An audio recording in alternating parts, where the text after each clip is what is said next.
G'day people, I'm Sharon, welcome to my channel.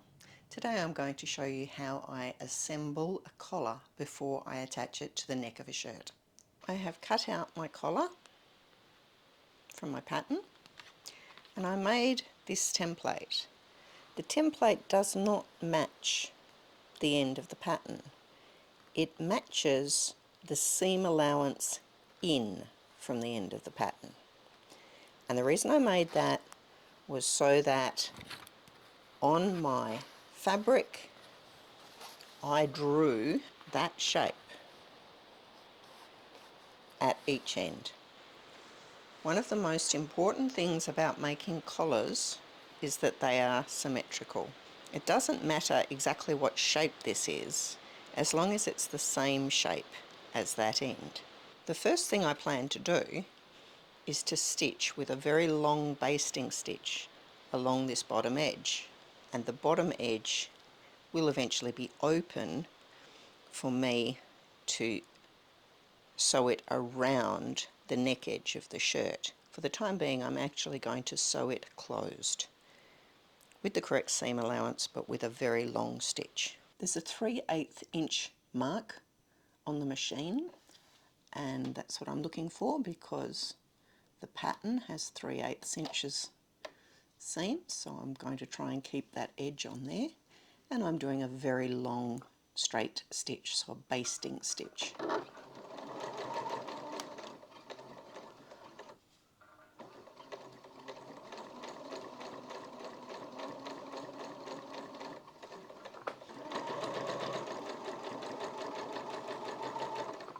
Having stitched along that seam, I ironed it. It was like this, and I laid it out and pressed that up.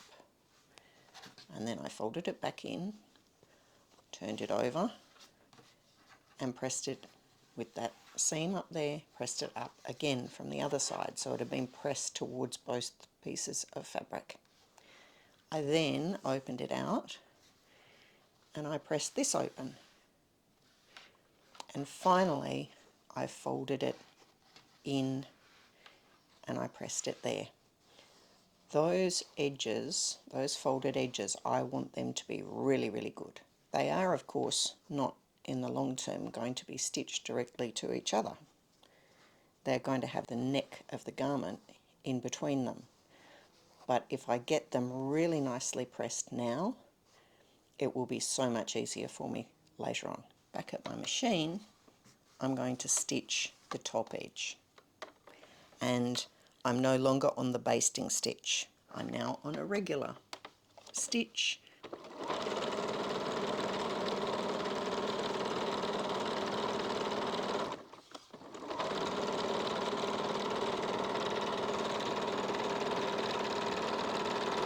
I didn't try to turn at the corners. It's actually really hard to do that and to get a nice corner. Now I want to stitch this piece. So I'm on the side that's got the drawing that I did with my pattern.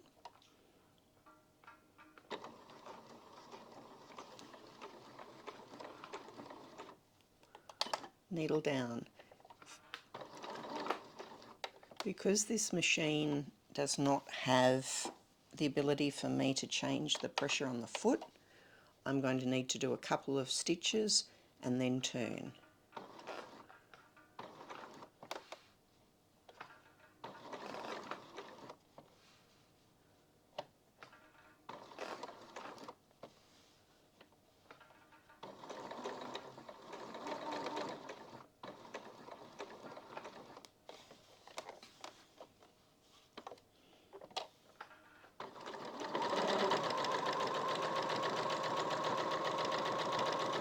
I can do the same thing at the other end.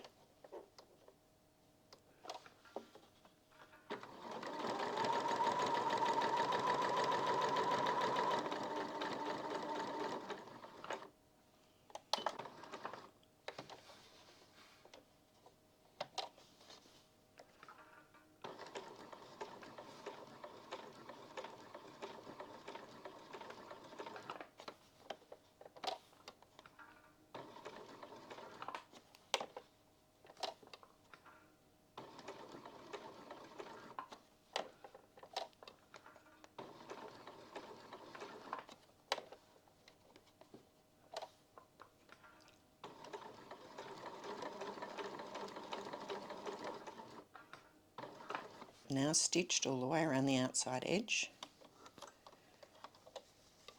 One other thing I want to do down here is turn this along that stitched edge so that the stitching is right on my fold, and I'm going to stitch this in place.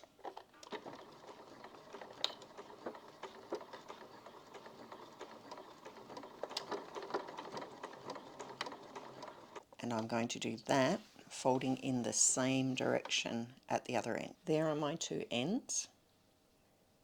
I need to clip them, but there aren't very many places I actually need to clip. I need to clip in to the point where the stitching went around that corner. I don't need to clip along here, it's a straight line. I don't need to clip along the top half of it, or the top part of it, because that's an almost straight line. But I will need to clip around this curve. And that's because all of that fabric needs to fold into a smaller place. So I'm going to do some clipping around there. At the corners, I'm going to do a little bit of clipping as well. That's probably going to do a reasonable job. And I'm happy with my clipping. And I can clip again later if I need to. I'm going to use a quick unpick and go along these basting stitches and undo around about every third one.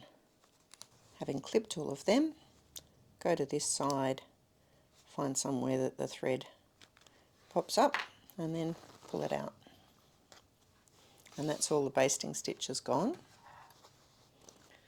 So now I can turn this in the right way.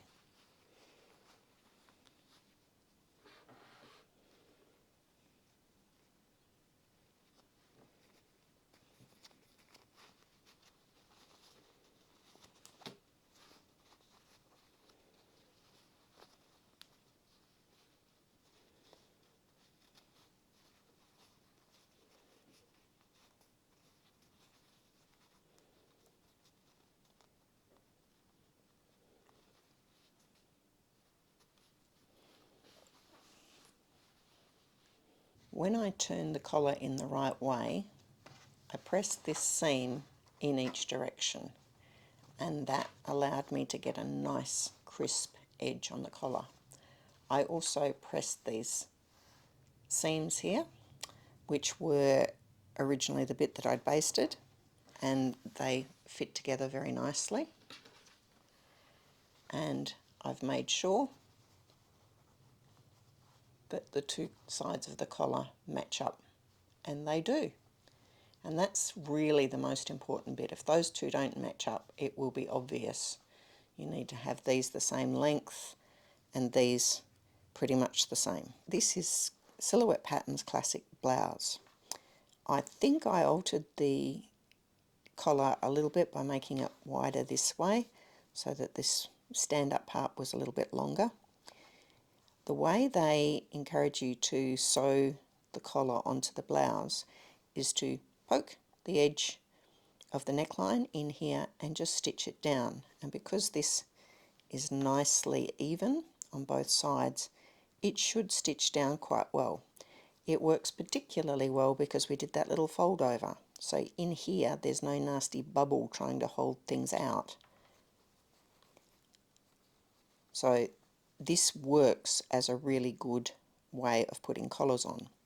If you wanted to, you could do a line of basting stitch along the edge of the collar before you poked it in, and that way you've got even less chance of the front and back not matching up when you do your stitching.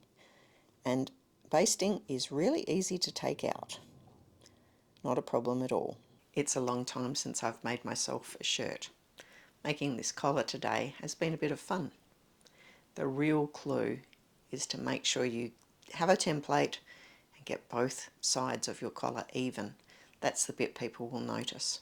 If you've made it to the end, thank you, and I'll see you next time.